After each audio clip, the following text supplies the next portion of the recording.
जय हिंद बच्चों, Pioneer study centre के यूट्यूब चैनल पर आपका बहुत बहुत स्वागत है। मेरा नाम है अमित झा। इस चैनल पर हम आपको क्लास 10th, 11th और 12th के मैथमेटिक्स की प्रॉब्लम का सॉल्यूशन प्रोवाइड करते हैं। आज की क्लास में हम लोग क्लास 10 के लिए chapter number 3 linear pair of linear equation in two variables को कवर करेंगे। इस चैप्टर में हम लोग समझेंगे कि लीनियर इक्वेशन क्या होता है, क्या वेरिएबल्स होते हैं, क्या कांस्टेंट होते हैं, वगैरह वगैरह, फिर उनको सॉल्व करना भी सीखेंगे। तो मैं शुरू करता हूं, लेट्स स्टार्ट नाउ। अगर आपने अभी तक हमारे चैनल को सब्सक्राइब नहीं किया तो प्लीज सब्सक्राइब जरूर कीजिए। शुरू करते हैं।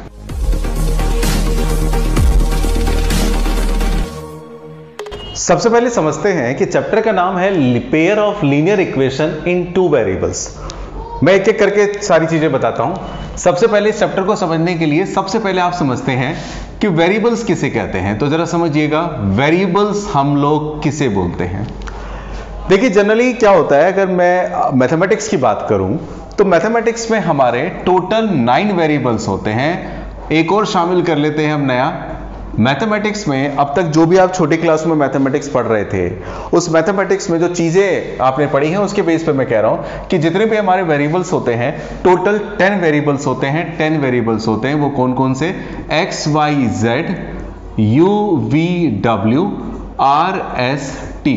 X, Y, Z, U, V, W, X और आर, एस, टी, और प्लस में एक और वेरिएबल थीटा। इसे थीटा बोलते हैं, जो आगे आपका एक चैप्टर आएगा, चैप्टर नंबर 8 ट्रिग्नोमेट्री का, वहां पे यूज होगा।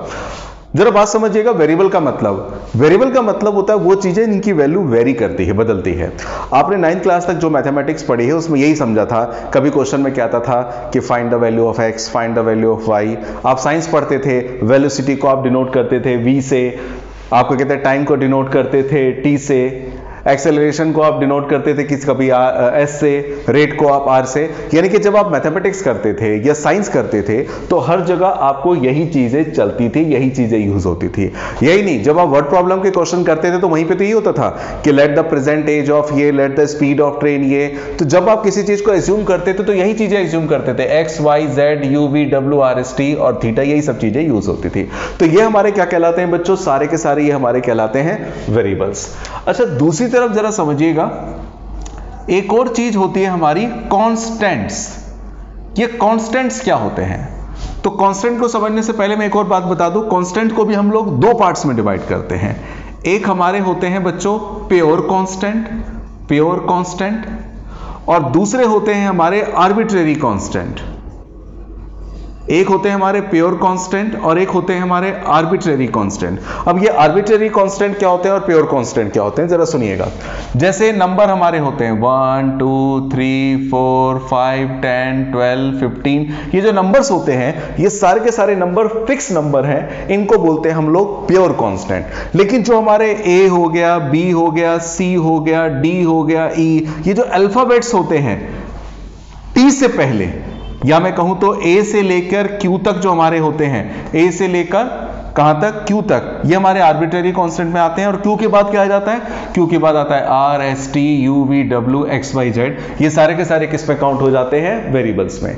तो मैंने बताया वेरिएबल्स होते हैं ये हमारे, आपको नोट करके जरूर रखना चाहिए। दूसरी तरफ हमारे होते हैं कांस्टेंट, और कांस्टेंट में भी 2 कैटेगरी है, 2 वैरायटी है। एक है आर्बिट्रेरी कांस्टेंट की और दूसरा है प्योर कांस्टेंट की। नंबर्स हमारे प्योर कांस्टेंट में चले जाते हैं, ये हमारे चल जाते हैं आर्बिट्रेरी कांस्टेंट में। ये तो मैंने मतलब बताया वेरिएबल्स का। दूसरा है इक्वेशन। एक एक करके दोनों वर्ड, सारे वर्ड समझेंगे। अभी समझा हमने वेरिएबल्स के बारे में। वेरिएबल के बाद होता है इक्वेशन। इक्वेशन क्या होती है? इक्वेशन का मतलब होता है कि इक्वल टू का निशान है, इसके लेफ्ट हैंड साइड में भी कुछ लिखा हुआ है, राइट हैंड साइड में भी कुछ लिखा है, और दोनों के दोनों आपस में क्या है? इक्वल है। दोनों के दोनों आपस में इक्वल का मतलब, जैसे 8 - 3 = 5। यहां पे 8 में से 3 माइनस करेंगे 5 आएगा, और यहां पे तो 5 है ही, मतलब ये दोनों आपस में क्या है? इक्वल है। तो आपको इस चैप्टर में क्या होगा? वेरिएबल्स तो गिवन होंगे, साथ ही साथ में क्या गिवन होगी? इक्वेशंस गिवन होगी। अच्छा, लीनियर का क्या मतलब हुआ? लीनियर इक्वेशन, लीनियर का मतलब क्या हुआ? जब किसी क्वेश्चन में वेरिएबल की पावर 1 हो तो उसे हम लोग लीनियर बोलते हैं। वेरिएबल की पावर 1 का मतलब देखिएगा, जैसे अगर मान के चलिए x की पावर 1 हो तो इसे हम लोग बोल देंगे लीनियर।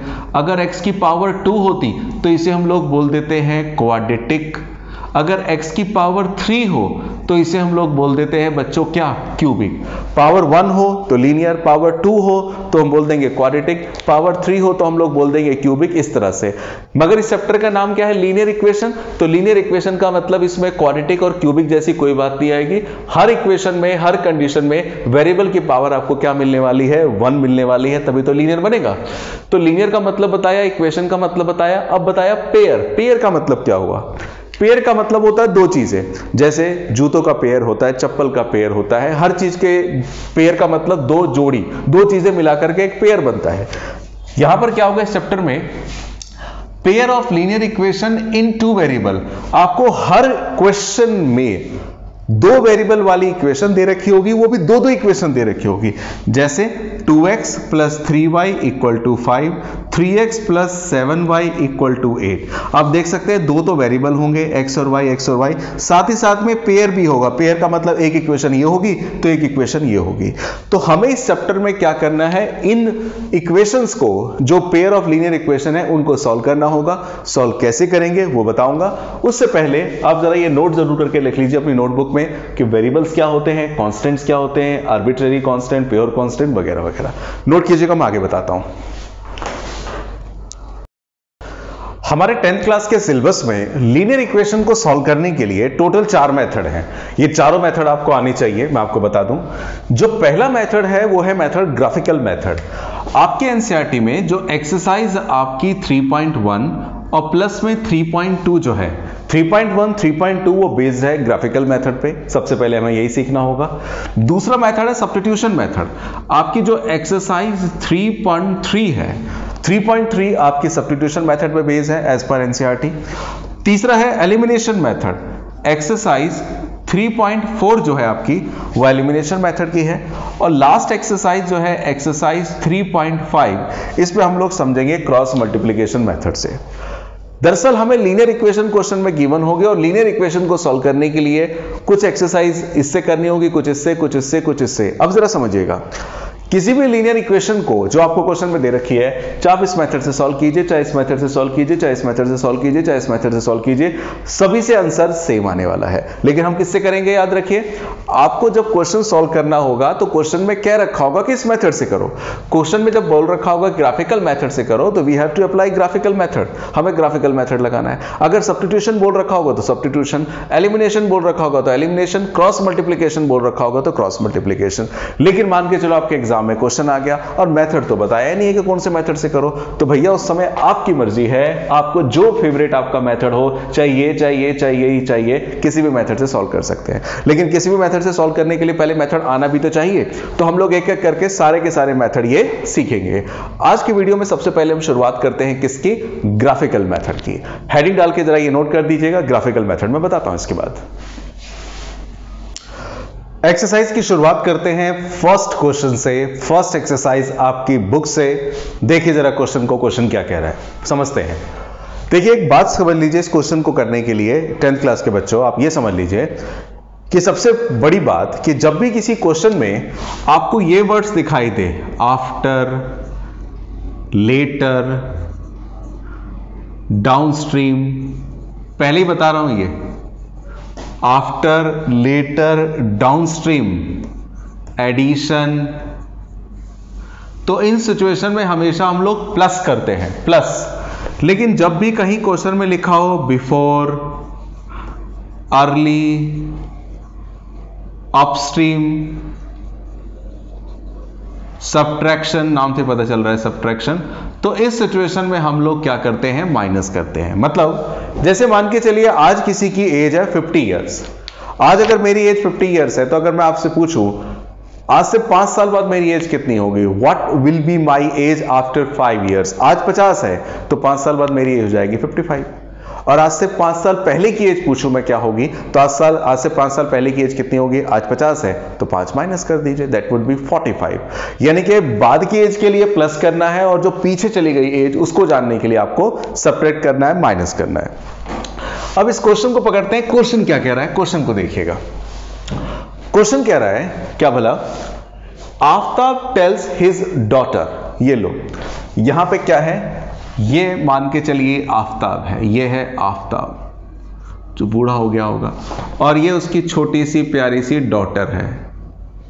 ठीक है, ये डॉटर है, ये है आफताब और ये है डॉटर। अब देखिए ये भी टाइम पास कर रहा है, लॉकडाउन चल रहा है, तो क्या बात कर रहा है जरा सुनिएगा।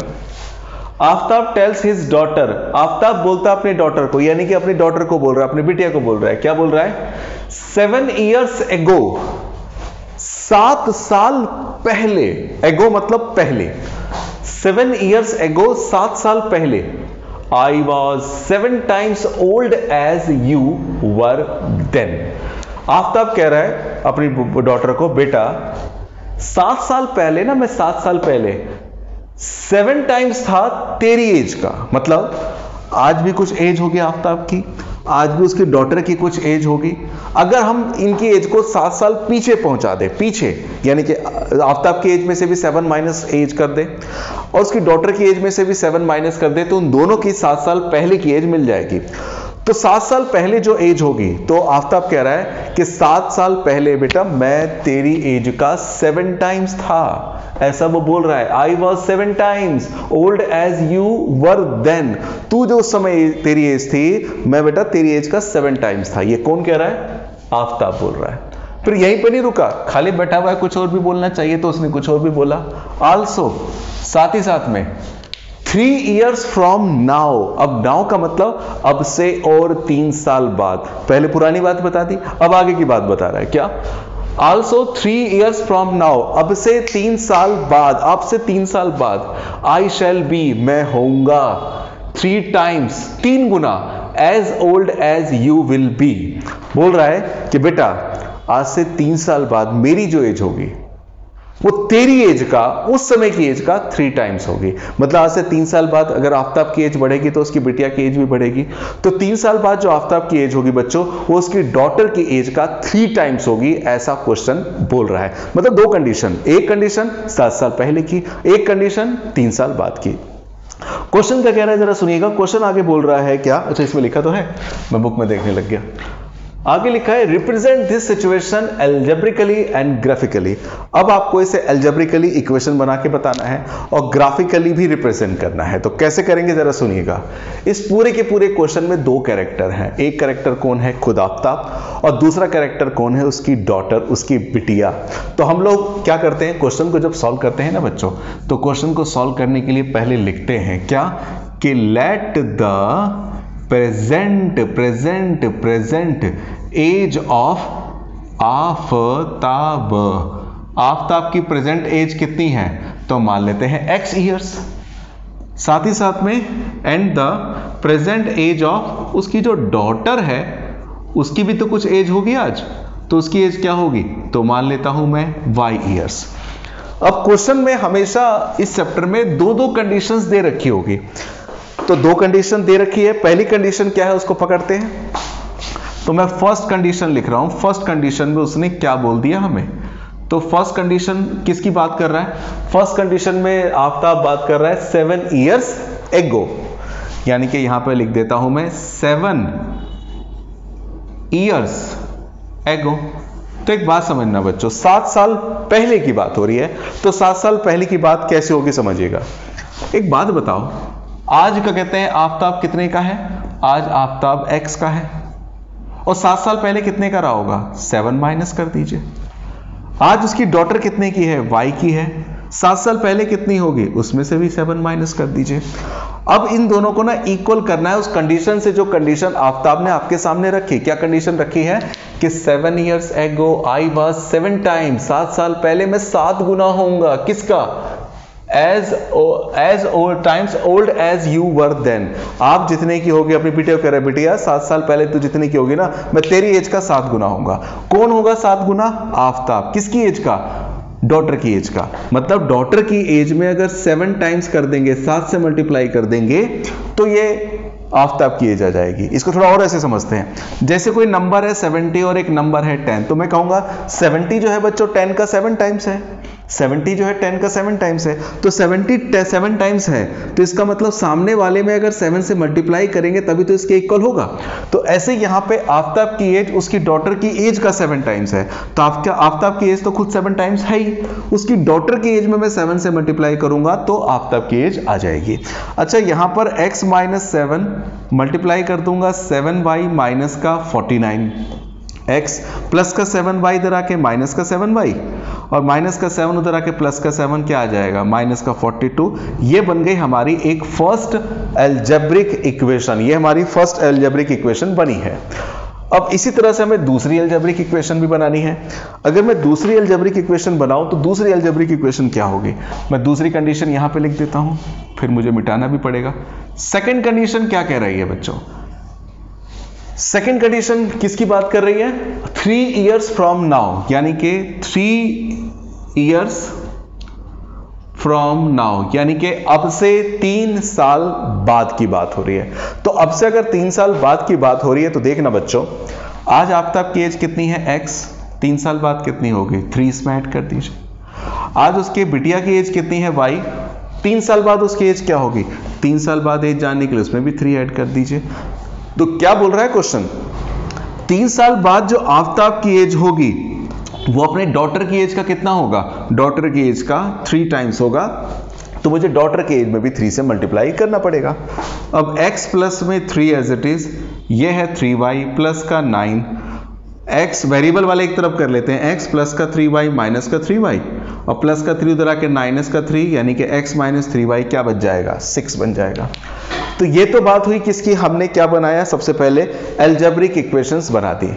अच्छा, अलजेब्रिक इक्वेशन बनाने के बाद हमें क्वेश्चन में उसने क्या बोला है, हमें क्वेश्चन में उसने बोला है बॉस कि इन्हें क्या करो, अलजेब्रिकली तो दिखाओ, इसका ग्राफ भी बनाना है। तो ग्राफ कैसे बनाएंगे वो देखते हैं। तो ग्राफ बनाने से पहले हमें क्या करना पड़ेगा, पॉइंट निकालने पड़ेंगे। तो पॉइंट निकालने का काम आप लोगों ने 9th क्लास में भी सीखा था, 9th क्लास में भी हम लोग ग्राफ बनाते थे। तो उसके लिए मैं क्या करता हूं, जैसे ग्राफ बनाऊं तो उससे पहले मेरे को पॉइंट निकालने पड़ेंगे। तो टेकिंग इक्वेशन फर्स्ट ले लेता हूं, क्या है, x minus 7y equal to में क्या है, माइनस का 42। तो यहां पे पहले x की वैल्यू निकाल लेते हैं, x क्या आएगा, माइनस का 42 और माइनस का 7y प्लस का 7y हो जाएगा। तो यहां पे अब मैं क्या करता हूं बच्चों, एक टेबल बना लेता हूं पॉइंट के लिए, 2 ही पॉइंट बहुत है, इनफ है, 3 भी निकाल सकते हैं। अगर मैं यहां पे y के बदले 0 रख दूं, y अगर 0 रखूंगा तो 0 7 0, 0 में इसको ऐड करूंगा तो x का पॉइंट क्या आ जाना है, x का पॉइंट आ जाएगा माइनस का 42, माइनस का 42 आ गया। अगर मैं इसके बाद कोई और वैल्यू रखूं तो कोई और वैल्यू क्या रख सकता हूं, अगर मैं मान के चलिए y के बदले 0 रख दिया, 1 रख देते हैं। अगर 1 रखेंगे तो 7 1 जा 7, y के बदले 1 रखा, 1 7 जा 7, ये क्या आ जाएगा, माइनस का 35, यानी कि माइनस का 42 और माइनस का 35 आ गया। अच्छा, इसके बाद टेकिंग इक्वेशन सेकंड ले लेते हैं। सेकंड इक्वेशन क्या है प्यारे, सेकंड इक्वेशन हमारी है x minus 3y equal to में 6। इसके बाद यहां पे भी कुछ ले लीजिए, पहले x की वैल्यू निकाल लेता हूं, x की वैल्यू क्या आएगी 6, माइनस का 3y आ जाएगा प्लस का 3y। x की वैल्यू टेबल बना लेते हैं, टेबल जल्दी। ये x है, ये y है। अगर मैं y के बदले यहाँ पे 0 रख दूं तो 0 3 0, x का पॉइंट 6 आ जाएगा। और y के बदले अगर मान के चलिए मैं क्या रखूं, बहुत छोटा आ गया, चलिए कोई नहीं, y के बदले अगर 1 रखूंगा तो 1 3 जा 3, x का पॉइंट क्या आएगा 9। तो ये तो फिलहाल हम लोगों ने क्या बना लिया, पॉइंट निकाल लिए। अब एक बात समझिए, सबसे पहले हम लोगों ने एज मान ली x और y, उसके बेस पे इक्वेशन बनाई और इक्वेशन बनाने के बाद हमें ग्राफ बनाना है। तो ग्राफ बनाने के लिए हमने क्या करा, पॉइंट निकाल लिया। अच्छा, पॉइंट निकालने के बाद अब हमें ग्राफ खींचना है, तो ग्राफ कैसे खींचेंगे वो देखते हैं। ग्राफ खींचने के लिए सबसे पहले ग्राफ खींचने के लिए मैंने 2 एक्सिस खींचे हैं। ये हमारा x एक्सिस है बच्चों और ये हमारा y एक्सिस है। अब इसके बाद जो मैंने पॉइंट लिए वो पॉइंट किस हिसाब से लिए वो समझिए। देखिए x में जाके देखिए, x एक्सिस पर मिनिमम और मैक्सिमम देखिए, मैक्सिमम कितना है 6 9 माइनस 42 माइनस 35 तक जा रहा है। ठीक है, जा रहा है तो अच्छी बात है। तो यहाँ पे क्या करता हूँ, मैंने 10 10 के गैप ले लिए x एक्सिस पर, 5 5 के भी ले सकते थे, काम चल जाता। 10 20 30 40 50 60 70 80, इधर -10 -20 -30 होता है। y में ज्यादा नहीं है, 0 1 है तो 0 1 2 3 -1 -2 3, कम भी ले सकते थे लेकिन पहला क्वेश्चन था इसलिए मैंने सारी वैल्यूज लेके ली। सबसे पहले ग्राफ खींचता हूं, x का माइनस का 42 है, y का 0 है। देखिएगा x का है -42, अब x का -42 कहां पर आएगा? x का -42, x का -42 ये रहा 40, 41, 42 इधर ही कहीं होगा। x का -42, y का 0। तो याद रखिए x एक्सिस पर y 0 होता है, यानी कि ये वाला पॉइंट है क्या? x का -42, y का 0, x का -42। अच्छा x का -35 है, y का 1 है। x का -35 कहां पर आएगा? x का -35 -30 और -40 के बीच में -35 आएगा, ये होगा x का तो -35 और y का क्या है? 1, y का 1 ये रहा। तो कहां पे जाके मिलेंगे? यहां पे जाके मिलेंगे। तो ये जो पॉइंट होगा मेरा क्या होगा? x का -35, y का 1। अब मुझे क्या करना होगा? आपके पास नोटबुक में स्केल है, तो ये वाला पॉइंट और ये वाला पॉइंट, ये वाला पॉइंट, ये वाला पॉइंट, इन दोनों पॉइंट को मुझे क्या करना होगा? स्केल की सहायता से बस ऐसे मिला देना होगा, और मिलाने के बाद इसका नाम जरूर लिखना होगा। ये जो मैंने ग्राफ खींचा है इस पॉइंट के बेस पर निकला, और इसकी इक्वेशन क्या है? इसकी इक्वेशन थी बच्चों x - 7y = -42। बस ये लिख करके आपको छोड़ देना है। जबकि दूसरी तरफ इसकी बात करें, x का 6 y का 0, x का 6 y का 0 कहां पर आएगा? तो x का 6 0 से 10 के बीच में आएगा, यहां पर कहीं x का 6 y का 0 यहीं पर आ जाएगा, यानी कि x का 6 y का 0। ठीक है, x का 9 है, y का 1 है, अरे ये भी यहीं पर आ गया भाई। x का 9 जी 10 से नीचे होगा, x का 9 ऊपर गया, y का 1 ये भी गया, तो यहां पे हो जाएगा x का 9 y का 1। अब इनको भी क्या कर देंगे? बस ऐसे ज्वाइन कर देंगे, ये ज्वाइन कर दिया इस पॉइंट को, और इस पॉइंट को ऐसे मैंने मिला दिया। मिलाने के बाद बस इसका नाम रख देना है एरो डाल के। इसका नाम क्या है प्यारे? इसका नाम है x - 3y = 6। और कुछ करने के लिए उसने नहीं बोला था। उसने क्वेश्चन में क्या बोला है? उसने बस क्वेश्चन में बोला है रिप्रेजेंट द सिचुएशन एल्जेब्रिकली। एल्जेब्री का मतलब जो मैंने इक्वेशंस दो बना के रख दी वो एल्जेब्रिकली हो गया, और ग्राफिकली ये ग्राफ बना के दे दिया। बस इतना करना है इस क्वेश्चन में। क्वेश्चन नंबर 1 हो गया। ये नोट कीजिए, अगला क्वेश्चन करता हूं मैं इसके बाद। क्वेश्चन नंबर 2 पर आइए बच्चों। क्वेश्चन नंबर 2 क्या कह रहा है? फर्स्ट की तरह ही है ये क्वेश्चन। क्या कह रहा है? The coach of a cricket team. Coach कौन होता है? जो क्रिकेट टीम में खिलाड़ियों को बताता है कि कैसे खेलना चाहिए। तो यहां पर उसने कुछ बैट और बॉल खरीदे और आपको एक सवाल लाके दे दिया, और आपको सवाल को सॉल्व करना है। परेशानी उसकी, सॉल्यूशन आपको देना है। The coach of a cricket team buys 3 bats and 6 balls. मतलब एक कोच है, उस कोच ने बच्चों क्या करा? 3 तो बैट खरीद लिए। ये 1 2 3 बैट खरीदे और 6 बॉल, और 1 2 3 4 5 6 बॉल खरीदी, और बिल कितना बन गया?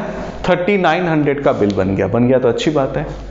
लेटर बाद में शी बाइज, मतलब कोच कोई महिला है, ठीक है, कोई दिक्कत नहीं, पुरुष हो चाहे महिला हो, है तो कोच।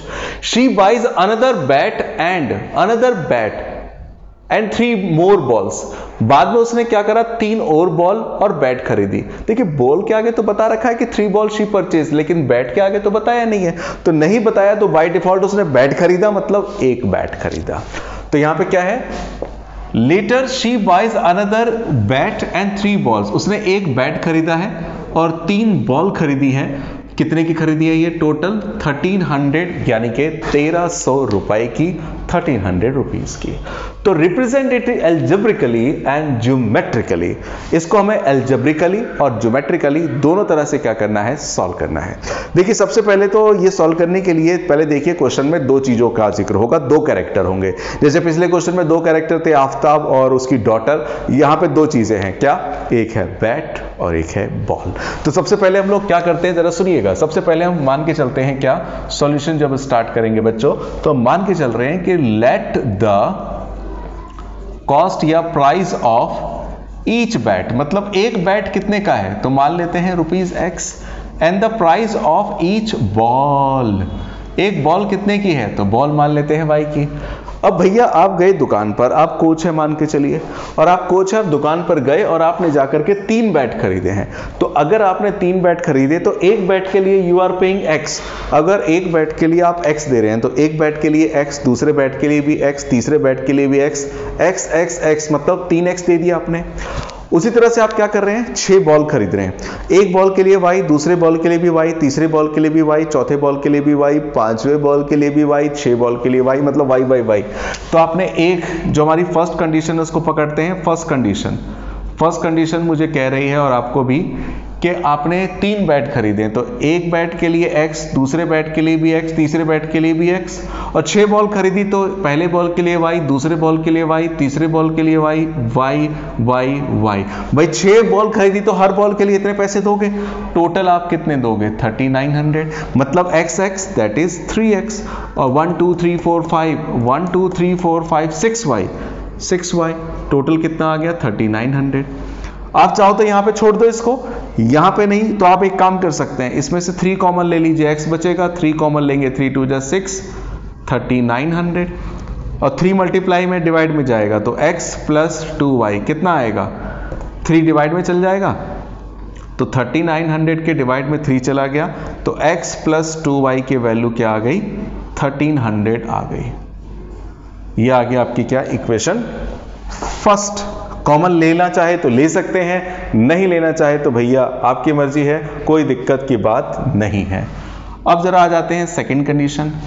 सेकंड कंडीशन क्या कह रही है आपको, सेकंड कंडीशन जो कह रही है आपको वो क्या कह रही है, अब आपने एक बैट परचेज किया है, यू हैड परचेज 1 बैट, एक बैट खरीदा है तो इसका मतलब x, और 3 बॉल खरीदी है तो यानी कि y plus y, total bill कितना है भाई, 1300, तो x प्लस 3y ये भी आ गया 1300।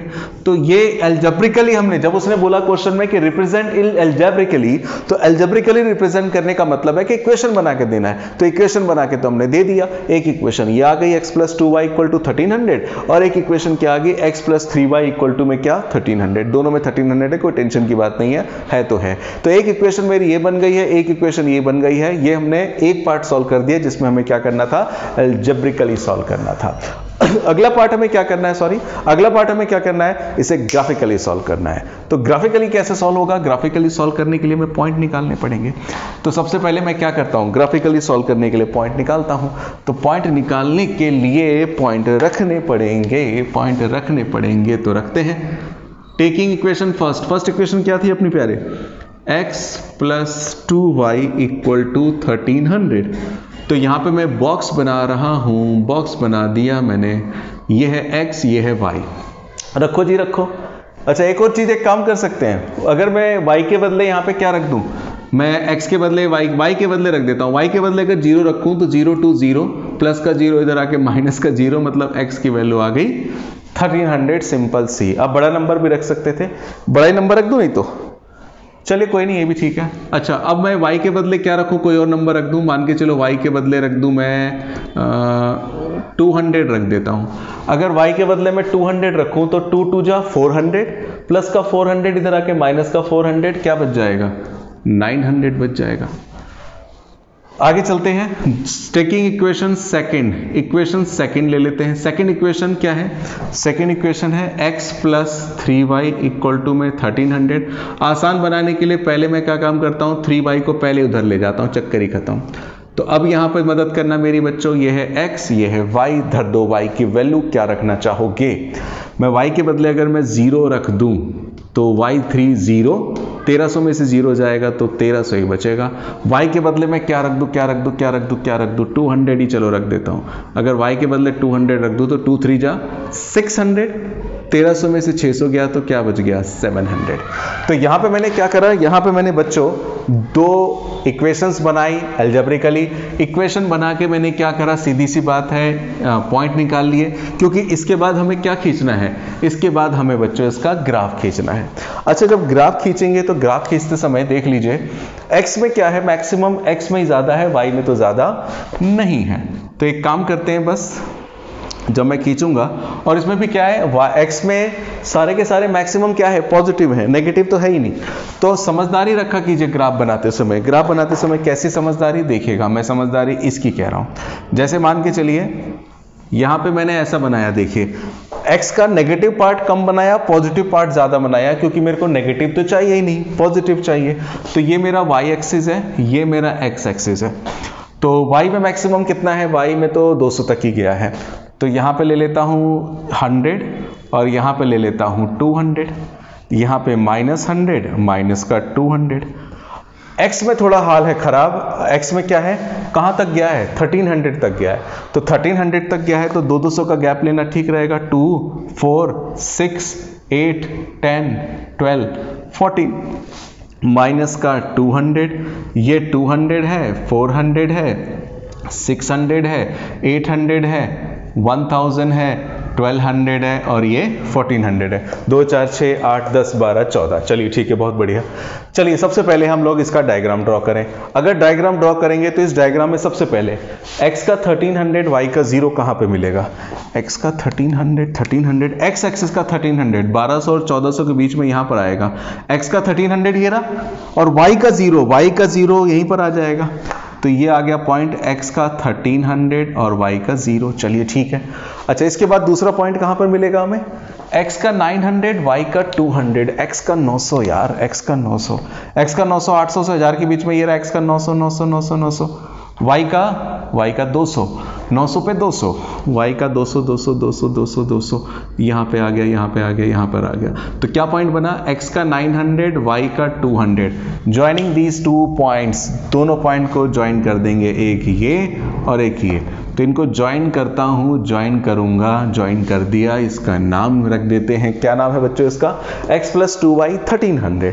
तो यहाँ पे लिख देता हूँ x + 2y = 1300। अच्छा, दूसरी तरफ उसकी बात भी करें, x का 1300, y का 0, सेम डिट्टो यहीं पर आ गया वापस, होता है ऐसा, होता है। और x का 700, y का 200, x का 700, 6 और 800 के बीच में x का 700, ये जा रहा है, ये जा रहा है, y का 200 ये आ रहा है, ये रहा है, यहाँ पे टकरा गए दोनों। तो ये पॉइंट क्या बन गया, x का 700, y का 200। अब इनको भी ज्वाइन करेंगे, एक पॉइंट तो ये था, एक पॉइंट ये था, लो जी मैंने ज्वाइन कर दिया, ये चला गया काटते हुए इसको, ज़्याओ। इसका नाम क्या है सेकंड वाले का, इसका नाम है x + 3y, इसका नाम है x + 3y = 1300। तो यानी कि आपको क्वेश्चन में उसने क्या बोला था, ग्राफिकली बताइए, हमने ग्राफिकली बता दिया, एल्जेब्रिकली बताइए, तो जो इक्वेशन बनाई थी वो एल्जेब्रिकली हो गया।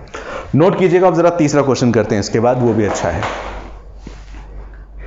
एक्सरसाइज के लास्ट क्वेश्चन को देखिएगा बच्चों, लास्ट क्वेश्चन खास क्वेश्चन है, ये क्वेश्चन आगे भी दोबारा मिलेगा अगले एक्सरसाइजेस में, लेकिन वहाँ पे मेथड अलग होगा। यहाँ पे तो ऐसे सॉल्व करना है, आगे कभी एलिमिनेशन मेथड से ये क्वेश्चन आएगा, कभी सब्स्टिट्यूशन मेथड से आएगा।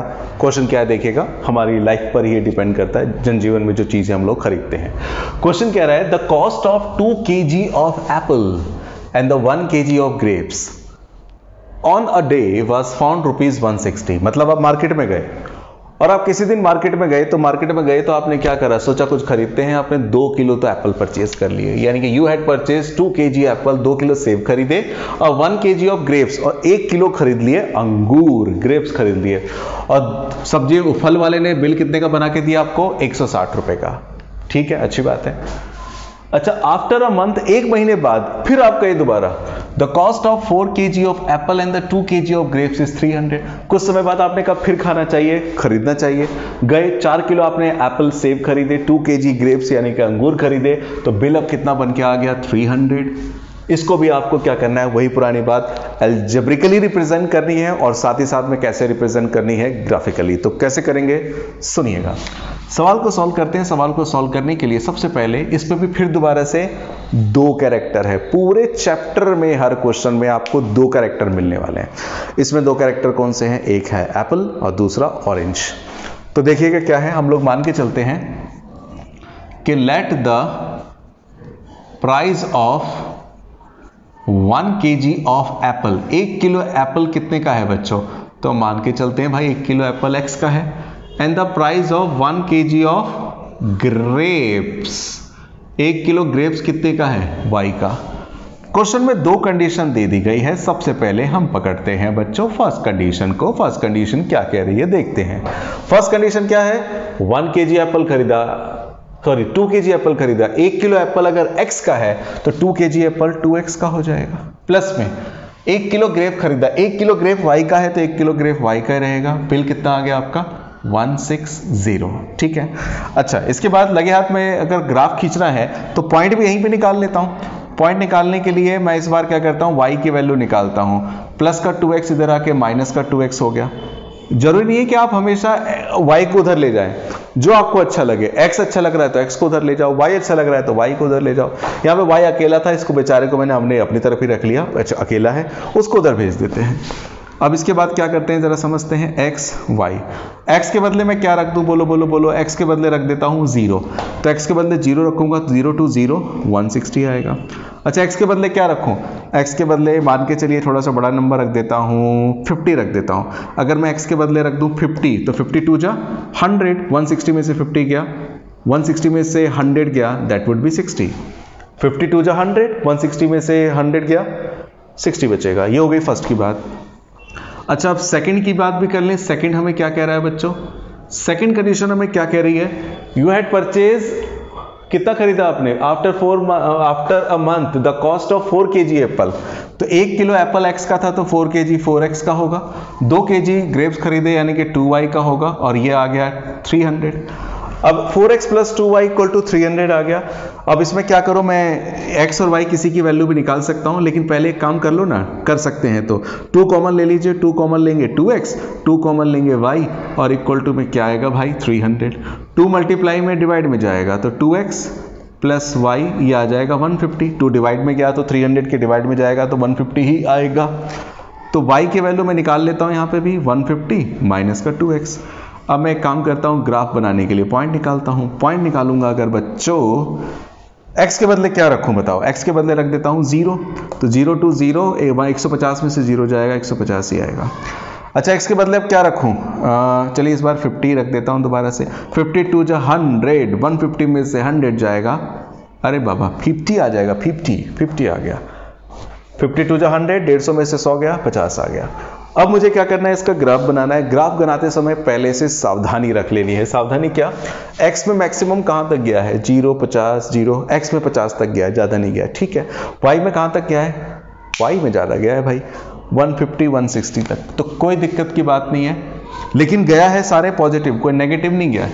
तो यहाँ पे हम लोग क्या कर रहेंगे वो देख लीजिए। सबसे पहले यहाँ पर मैं इस तरह से बना रहा हूँ। क्यों बना रहा हूं इस तरह से, नेगेटिव चाहिए नहीं तो नेगेटिव वाला पार्ट छोटा रख दिया। ये y है, ये x है, ये y है और ये x है। सबसे पहले y में y x में कितना गया है, 50 तक गया है, तो 50 तक गया है तो 10 10 का ले लेता हूं, 10 2 3 4 5, 10 20 30 40 50, और ये ओरिजिन 0 है। y में 150 तक गया है तो कितने कितने का गैप ले लो, 20 20 का ले लो, 20 20 का ले लेता हूँ। 2 4 6 8 10 नहीं जा पाएगा, 30 30 या 40 40 का ले लेते हैं। 40 40 का लेंगे तो 30 का ले लेते हैं, चलिए 3 6 9 12 15 18, तो 30 60 90 120 और 150। अब देखिए क्या होगा बच्चों, इसको समझते हैं। x का 0 y का 160, x का 0 y का 160, x का 0 y का 160 है, तो x का 0 ये रहा, y का 160 कहाँ पर आएगा, अरे बहुत ऊपर चला गया भाई, 50 60 70 यहीं पर क्या आएगा, यहाँ पर आएगा शायद। x का 0 y का 160, ठीक है, अच्छी बात है। अच्छा x का 50 y का 60, x का 50 y का 60, x का 50 ये रहा, x का 50 50 50 50 50, y का 60 60 60 60 60 60, x का 50 y का 60 इधर आ गया। अब क्या करेंगे हम लोग, इसको ज्वाइन अप कर लेंगे, ज्वाइन अप। तो ये रहा पॉइंट, इन दोनों को आपस में ज्वाइन करेंगे, तो ज्वाइन करने के बाद क्या आ जाएगा, इसका नाम क्या है, इसका नाम क्या है भाई, तेरा नाम, ये है नाम, इसका जो है वो है 2x plus Y equal to 160, ये मैंने बनाया इसकी बात। अच्छा इसके बाद जरा सुनिएगा, x का 0 y का 150, x का 0 y का 150, तो ये रहा ये रहा ये रहा 50 50, x का 50 y का 50 50 50 50 कहाँ गया, x का 50 y का 50, x का 50 y का 50, 30 और 60 के बीच में आएगा 40 50, अरे इधर ही कहीं आ जाएगा यार, ये तो पैरेलल लाइन बन गई। x का 50 y का भी 50, ये आ गया ना 50, ये आ गया। अब इसको हम लोग क्या कर देंगे, ज्वाइन अप कर देंगे। अगर मैं इसको ज्वाइन अप करूं तो ये जी ज्वाइन कर दिया, ज्वाइन कर दिया, ज्वाइन कर दिया, और इस बेचारे का नाम भी लिख देते हैं। इसका नाम क्या है, 4x 2y 300, 4x 2y 300। यानी कि इस तरह से मैंने क्या करा, अलजेब्रिक इक्वेशन भी बना दी। अलजेब्रिक इक्वेशन बनाने के बाद मैंने क्या करा, ग्राफिकली भी रिप्रेजेंट कर दिया। ये काम इस एक्सरसाइज में हमारे क्वेश्चन नंबर 1 के लिए किया, क्वेश्चन नंबर 2 के लिए, क्वेश्चन नंबर 3 के लिए। आज के क्लास में इतना ही रखते हैं। अगली क्लास में हम लोग 3.2 को कवर करेंगे। वो तो एक बहुत ज़्यादा बड़ी एक्सरसाइज है, हालांकि एक ही वीडियो में कवर करने की कोशिश करेंगे, नहीं होगी तो और वीडियो बना लेंगे। लेकिन जो काम हमने आज की वीडियो क्लास में किया है, नेक्स्ट एक्सरसाइज में भी यही कुछ होने वाला है, थोड़ा एडवांस वर्जन की फॉर्म में। उम्मीद करता हूं आपको पता चला होगा, नोट कीजिएगा। आज की क्लास में हमने बच्चों क्लास 10th के लिए chapter number 3 pair of linear equation in 2 variables को स्टार्ट किया। इसमें मैंने बताया वेरिएबल्स क्या होते हैं, कांस्टेंट क्या होते हैं, लीनियर इक्वेशन क्या होती है। फिर ये भी बताया कि हमारे 4 मेथड है हमारे सिलेबस में। फिलहाल आज की क्लास में हम लोगों ने समझा किसको, ग्राफिकल मेथड को। फर्स्ट एक्सरसाइज हमारी कवर हुई है। नेक्स्ट वीडियो जो हमारी बनेगी वो तो एक्सरसाइज 3.2 की बनेगी। उसमें भी हम लोग एडवांस वर्जन सीखेंगे ग्राफिकल मेथड का, क्योंकि 3.2 पूरी की पूरी ग्राफिकल मेथड पर डिपेंड करती है। अगर आपको ये वीडियो पसंद आई तो आप इस वीडियो को लाइक जरूर कीजिए। अगर अभी तक आपने इस चैनल को सब्सक्राइब नहीं किया तो सब्सक्राइब जरूर कर लीजिए, क्योंकि बहुत सारी वीडियोस क्लास 10 के लिए फ्यूचर में आपको मिलती रहेगी। केवल एनसीईआरटी के क्वेश्चन ही नहीं मिलेंगे, एग्जाम के टाइम पर आपको एग्जामिनेशन रिलेटेड इंपॉर्टेंट क्वेश्चन का सॉल्यूशन भी मिलेगा। तो चैनल को सब्सक्राइब जरूर कीजिए और अपने फ्रेंड्स के साथ शेयर जरूर कीजिए। Thank you very much.